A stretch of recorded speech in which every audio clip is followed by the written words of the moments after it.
அஸ்ஸலாமு அலைக்கும். இன்றைக்கி மார்னிங் வாங்க எங்கள் அம்மாவுக்கு நாங்கள் கொலக்கட்டை செஞ்சு சொல்லியிருந்தோம். அதனால் எங்கள் அம்மா கொலக்கட்டை செஞ்சுட்டு இருந்தாங்க. பால் கொலக்கட்டை ஒட்டி கொடுத்து நாங்கள் ஹெல்ப் பண்ணிகிட்டு இருந்தோம் ஃப்ரெண்ட்ஸ். பால் கொலக்கட்டைக்கு நல்லா தண்ணியை கொதிக்க வச்சு அதில் நம்ம கொதிக்க வச்ச உருளையை ஒன்று ஒன்றா எடுத்து போடணும் ஃப்ரெண்ட்ஸ். எடுத்து போட்டுட்ருக்கோம். மொத்தமாக போட்டோம்னா அது உடஞ்சிரும் ஃப்ரெண்ட்ஸ். அதனால் நம்ம ஒன்று ஒன்றா எடுத்து போட்டுக்கிட்டுருக்கோம். ஒன்று ஒன்றா நாங்கள் எடுத்து போட்டுக்கிட்டு இருந்தோம். உருண்டை நல்லா வேகணும் ஃப்ரெண்ட்ஸ். அது வரைக்கும் நம்ம கரண்டியை விட்டு நல்லா கிட்டக்கூடாது. ஆமாம், தேங்காய் உடைச்சி கீரல் போட்டு துருவி எடுத்து வச்சுக்கிட்டோம் ஃப்ரெண்ட்ஸ்.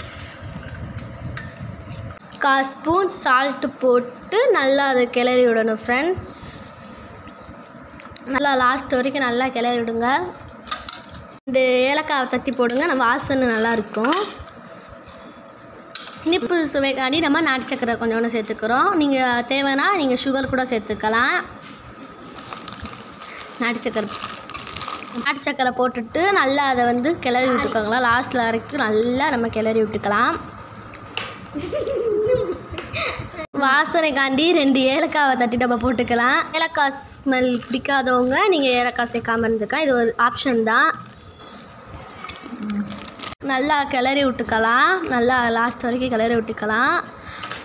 பிணையும் போதே கொஞ்சோண்டு மாவு எடுத்து வச்சுக்கலாம். கரைசலை இந்த நேரத்தில் ஊற்றணும் ஃப்ரெண்ட்ஸ். ஊற்றியாச்சு. ஊற்றிட்டு நல்லா கிளறி விட்டுக்கோங்க. நல்லா அது அப்போ மாவு ஊற்றுனோன்னா அடி பிடிக்கும். கிளறி விட்டிங்கன்னா தான் அடி பிடிக்காமல் இருக்கும். நல்லா கிளறி விட்டுருங்க. தங்கச்சிக்கும் பால் கொலக்கட்டை ரொம்ப பிடிக்கும். உங்களுக்கு பால் கொலக்கட்டை பிடிக்குமான்னு கமெண்ட்டில் சொல்லுங்கள். ஏதாச்சும் சமையல் செய்யும்போது உங்கள் அம்மாவுக்கு ஹெல்ப் பண்ணுவீங்கன்னு கமெண்ட்டில் சொல்லுங்கள். அப்படியே வச்ச தேங்காவை நம்ம அப்படியே போட்டுக்கலாம். எல்லா இடத்துக்கும் நல்லா எல்லா இடத்துக்கும் வர்ற மாதிரி தேங்காய் துருவினதை போட்டுக்கலாம். அதே நல்லா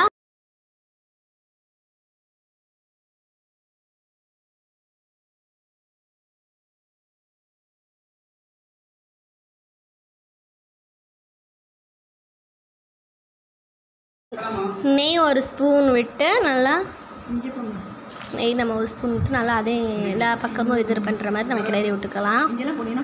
அவ்வளோதான். இப்போ நம்ம நல்லா இதாகிடுச்சு. இப்போ நம்ம வச்சு இறக்கிக்கலாம். அவ்வளோதான். இறக்கிட்டு நம்ம எப்படி டேஸ்ட் பண்ணி பார்க்கலாம். ரெடி. அவ்வளோதான். பால் கொலக்கட்டை ரெடி. வாங்க டேஸ்ட் பண்ணலாம். Okay, bye friends. அஸ்ஸலாமு அலைக்கும். லைக் பண்ணுங்கள், ஷேர் பண்ணுங்கள், மறக்காமல் சப்ஸ்கிரைப் பண்ணுங்கள். பாய்.